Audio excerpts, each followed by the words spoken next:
All right, so let's do one more. This is called a case study, dating a cycle, based on my own life experiences. All right, guys, dating a cycle. Cycle is someone that makes unrealistic demands on your life, on your time, on your space. That's what I'm talking about. All right, so I live in Chicago. I used to work in a small town called Schaumburg. That's a suburb of Chicago, which is about 32 miles away. And I was dating someone who was in Chicago at the time. And so she would call up and make these unrealistic demands. She would say, hey, 20 minutes or else. Or else means the relationship is over. So for whatever the reason, either you value her or relationship or you don't want to be alone. So you will try to get there within the next 20 minutes. That's what it means. All right. So how fast do you have to travel in order to get to Chicago from Schaumburg within 20 minutes? All right, so let's run the numbers now. This is more of a realistic example. So we got 20 minutes to travel 32 miles. In essence, that's what we're looking at. All right, so you got 20 minutes. Let's make a correction now.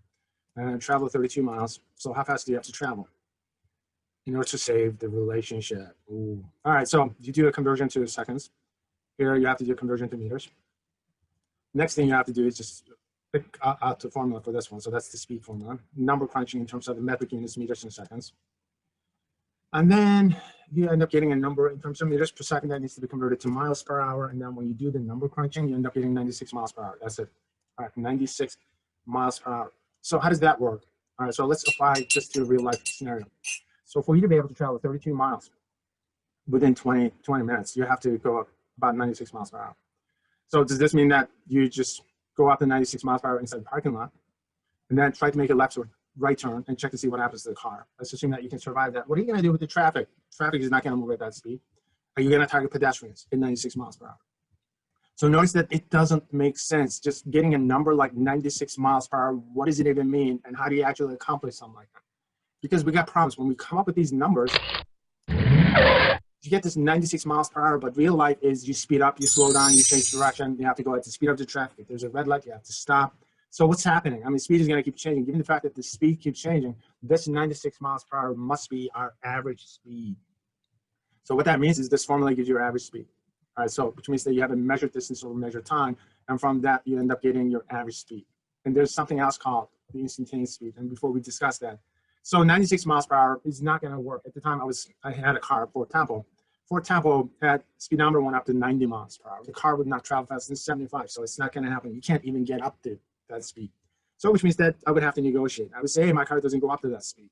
And then you think to yourself, reasonable average speed is 65 miles per hour, right? So what would happen if I were to go, if I average about 65? How long would it take for me to be able to actually get to Chicago so that I can sit down and negotiate? I would say, honey, it's 20 minutes, it's not going to happen, but let me give you a reasonable time, estimated time of arrival. So I do my conversions to meters per second one more time. This time, notice that you have to solve for t, that's your time. And then you'll get the time in terms of seconds. And then convert it to minutes to get a good idea. It's going to give you 29.6 minutes. There should be minutes, not seconds. So it's roughly about 30 minutes. And then I would say, hey, okay, so 20 minutes is not responsible, but I may be able to average 65 miles per hour, so I should be able to get there within the next 30 minutes. So actually, you can negotiate that. But is that reasonable? Now, for you to be able to get to Chicago within 30 minutes, you got problems. You still have to average about 65 miles per hour. Within the city, if you're lucky, with traffic and everything else, maybe about 30 miles per hour, stop and go traffic. And then you have to compensate. Where do you compensate? You have to compensate on a highway, which means that you should be going up to 90, 100, 110 miles per hour. If you're driving that fast, it's going to come to somebody's attention, a police officer. Not only would you know that you're going that fast, they would also know that you're going that fast. How would they know that you're going that fast? It's easy, guys. They got a radar gun. They can clock you. Just like you know how fast you're moving, they also know how fast you're moving because they can measure your speed. All right, the speed that you measure is known as your instantaneous speed. This is known as the measured speed or the instantaneous speed.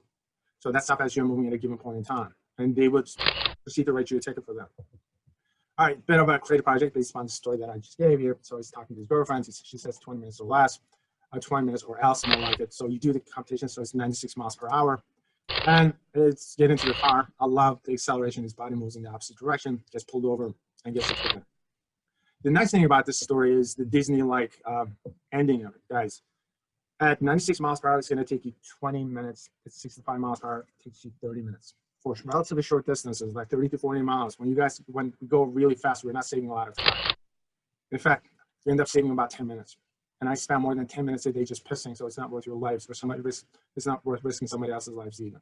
All All right, and we got 1 minute to go. So pick out the best answer and just place it on the side, on the chat.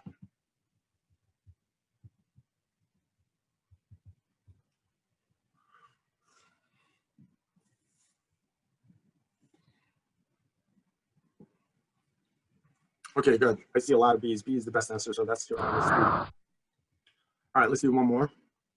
All right, so for the previous one, give yourself 2 points. B was the best answer.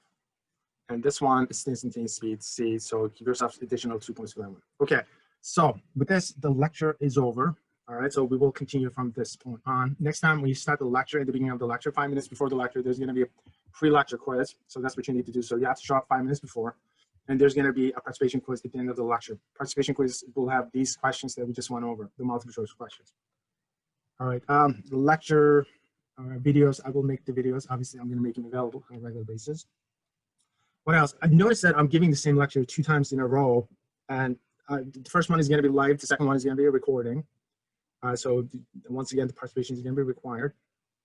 And what else do we have? I'm noticing that we have a lab, physics lab today, and we have the same physics lab again on Thursday. All right, so most labs are going to be virtual, obviously.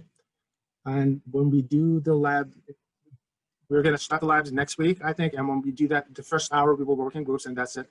Everything else you will have to do on your own. I'm going to give you some projects to do at home. So we're not going to spend the entire 3 hour being online, in essence. All right, guys, so this is it. Do you guys have any questions before I let you go?